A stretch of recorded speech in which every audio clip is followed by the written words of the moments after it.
ओम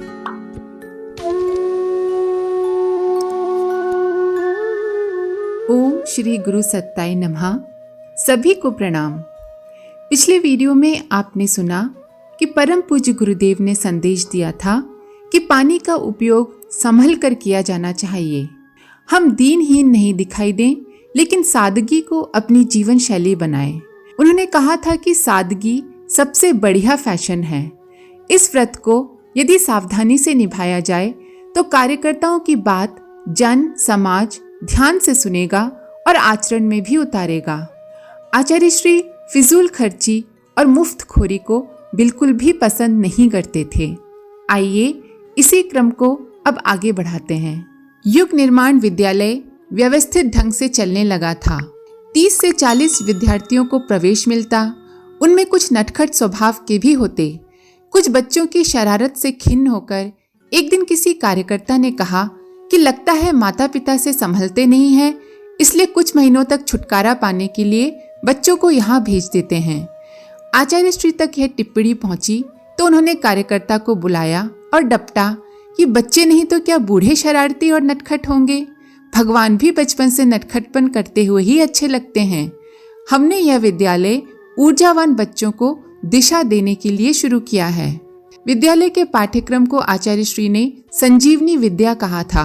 संजीवनी विद्या अर्थात जीवन जीने की कला, व्यक्तित्व के विकास और जीवन समाज में आने वाली समस्याओं के समाधान सिखाने वाले सानिध्य के साथ छात्रों को आर्थिक स्वावलंबन की राह भी दिखाई जा रही थी। अज्ञातवास के दिन जैसे जैसे करीब आते जा रहे थे, कार्यकर्ताओं और परिवार के लोगों में वैसे वैसे बेचैनी बढ़ रही थी। माताजी के मन में भी विचार आता था कि आचार्य श्री के बाद क्या होगा। पल भर के लिए विचार आता और फिर तिरोहित हो जाता। मन में उदित हो रही यह आस्था उन चिंताओं को काट फेंक देती थी जो अपने गायत्री परिवार के बच्चों के और तपोभूमि के बारे में उठती थी। आचार्य श्री के अपने लौकिक परिवार में अभी बहुत सी जिम्मेदारियां बाकी थीं। ताई जी उनके बारे में अक्सर कहती रहती थीं। सतीश भाई साहब, जिन्हें कि हम मृत्युंजय शर्मा भाई साहब के नाम से भी जानते हैं, के कामकाज की अभी कोई व्यवस्था नहीं बनी थी। बचपन में हुई दुर्घटना के बाद उनके हाथ की उंगलियां गलत जुड़ गई थीं। हाथ किसी तरह काम चलाऊ स्थिति में आया था। शैलबाला जी ने इंटर की पढ़ाई शुरू की थी। उस समय उनकी आयु 15 वर्ष रही होगी। ताई जी अक्सर चर्चा छेड़ देती। घर के लोग भी, खासकर सगे संबंधी, परम पूज्य गुरुदेव को उनके पारिवारिक दायित्व की याद दिलाते। कहते, इन दोनों बच्चों को व्यवस्थित जमा जाओ, फिर आराम से अपने गुरु के पास चले जाना। आचार्य श्री इन सलाहों पर कोई प्रतिक्रिया नहीं करते, कभी कभार हंस कर रह जाते। माताजी ने एक आध बार चर्चा छेड़ी तो आचार्य श्री ने सिर्फ इतना ही कहा कि हम अपनी मार्गदर्शक सत्ता पर निर्भर हैं। बच्चों के बारे में कभी कुछ सोचने की जरूरत नहीं समझी। जो करना होगा वही करेंगे, और हमें यदि कुछ करना है तो उनका निर्देश मिलने से पहले कुछ नहीं सोचना चाहिए। माताजी ने इसके बाद कभी कुछ नहीं कहा। 1967 में सतीश भाई साहब यानी कि मृत्युंजय भाई साहब का विवाह हो गया। वह जन जागरण प्रेस में काम करने लगे थे। शैलबाला जी उस साल इंटर में पढ़ रही थीं। वह शुरू से ही धीर गंभीर स्वभाव की थीं। पढ़ाई के साथ माताजी के कामों में हाथ बटाती थीं। आने वाले साधकों का ध्यान रखना भी उनकी जिम्मेदारी में शामिल था। आचार्य श्री के हिमालय पर चले जाने की तिथियां निकट आने तक मथुरा आने वाले साधकों की संख्या दिनों दिन बढ़ने लगी। सभी लोग अखंड ज्योति संस्थान भी आते। कभी कभार तो इतने ज्यादा लोग आ जाते कि पढ़ाई के लिए न तो समय मिलता और न ही जगह। उस हालत में दोनों भाई बहन छत पर जाकर पढ़ते। 11वीं की पढ़ाई शुरू करते ही प्रिंसिपल ने शैलबाला जी से पूछा कि एनसीसी में भर्ती होगी क्या। पिछले 5 साल में देश ने 2 युद्ध देखे थे। युद्ध के बादलों का प्रभाव था कि सैनिक अनुशासन सिखाने वाले इस सुरक्षा बल के प्रति छात्रों में आकर्षण था। शैलबाला जी ने तुरंत हाँ कर दी। घर आकर माताजी और आचार्य श्री को एनसीसी के बारे में बताया।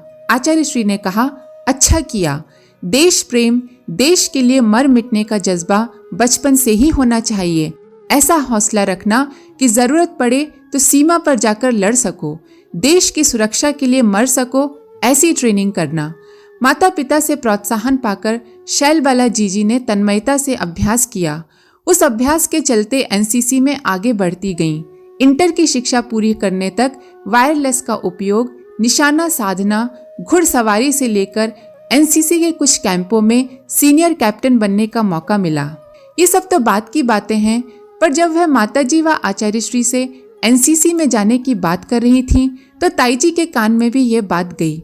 ताईजी ने आचार्य श्री से पूछा कि लड़की को कहाँ भेजेगा। आचार्य श्री ने उत्तर दिया, कहीं नहीं ताई, वो फौजियों की प्रैक्टिस करेगी। ताईजी ने कहा, फौजी बनाकर क्या करना है?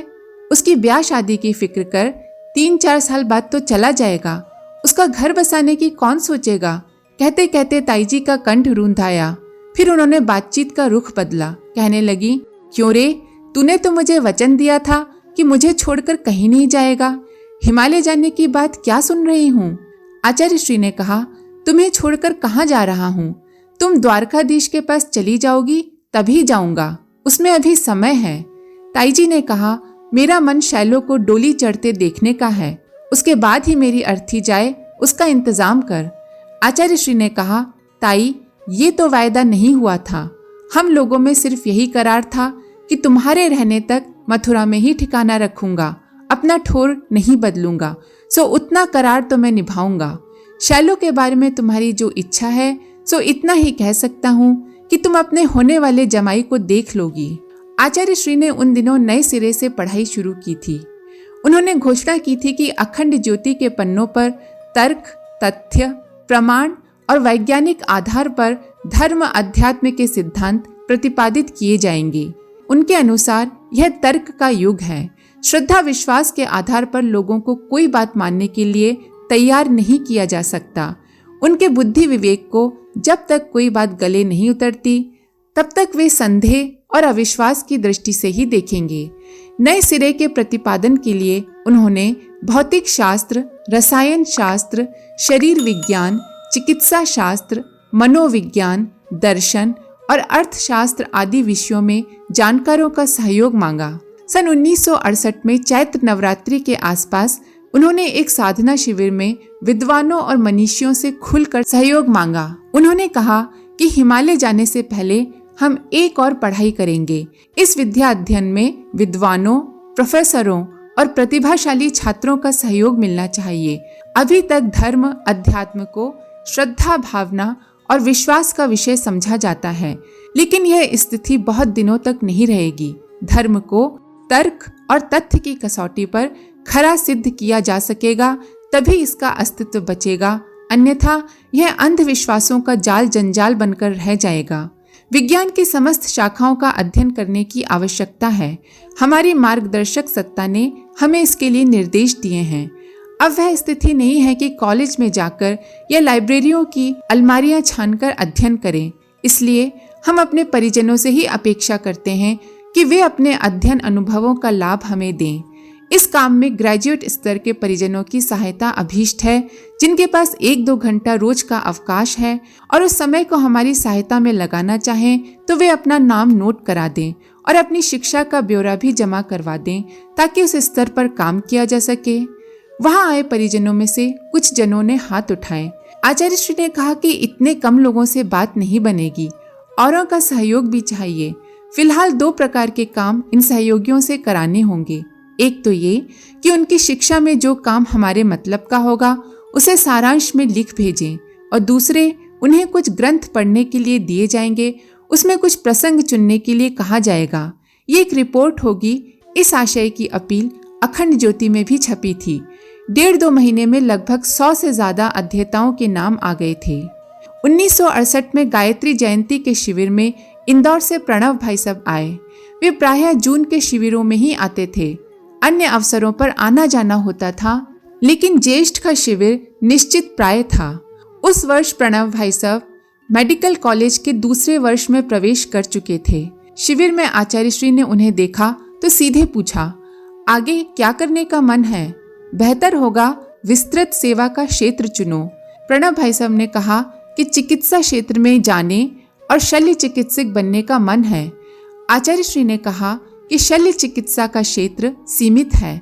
वह तरंग की भांति है, जबकि औषधि विज्ञान एक विराट सागर है। इस क्षेत्र में अधिकार सिद्ध करो तो ज्यादा सेवा कर सकोगे। इतना कहने के बाद आचार्य श्री ने उन्हें भी अपने लिए पढ़ने, नोट्स तैयार करने और मथुरा भेजते रहने के लिए कह दिया। शिविर में आए और युवकों से भी मनोविज्ञान, अर्थशास्त्र, तर्कशास्त्र आदि विषयों पर नोट्स भेजने के लिए कहा गया। आचार्य श्री ने नई प्रतिपादन शैली के लिए वैज्ञानिक अध्यात्मवाद पद का उपयोग किया था। सामग्री संकलन के लिए कई विद्वान और प्राध्यापक आगे आए थे। उनमें ध्रुव नारायण जौहरी जी, प्रोफेसर रमन, निर्मला राय, यतीन्द्र, डॉक्टर अमल कुमार दत्ता जी जैसे अनेक नाम थे। आचार्य श्री को मथुरा से प्रयाण करने में मुश्किल से 3 वर्ष बचे थे। इस अवधि में 300 से ज्यादा जगह गायत्री महायज्ञों का निर्धारण हो गया। यज्ञ आयोजनों के अविरल प्रवाह के साथ आचार्य श्री ने वसंत पंचमी 1968 से साधना अनुष्ठान का एक विराट अभियान शुरू किया था। 24 लाख गायत्री मंत्रों के प्रतिदिन जप वाले इस अनुष्ठान में 24,000 व्यक्ति सम्मिलित हुए थे। प्रत्येक साधक प्रतिदिन एक माला का अतिरिक्त जप करता। वह जप नियमित साधना से अलग ही होता था। प्रतिदिन होने वाला ये महापुरस्चरण 10 वर्ष तक चलना था। आज के लिए इतना ही। आप सभी का धन्यवाद। ओम शांति। हमारे YouTube चैनल को सब्सक्राइब करें और बेल आइकन को दबाकर ऑल पर क्लिक करें ताकि नोटिफिकेशंस आपको मिलती रहें।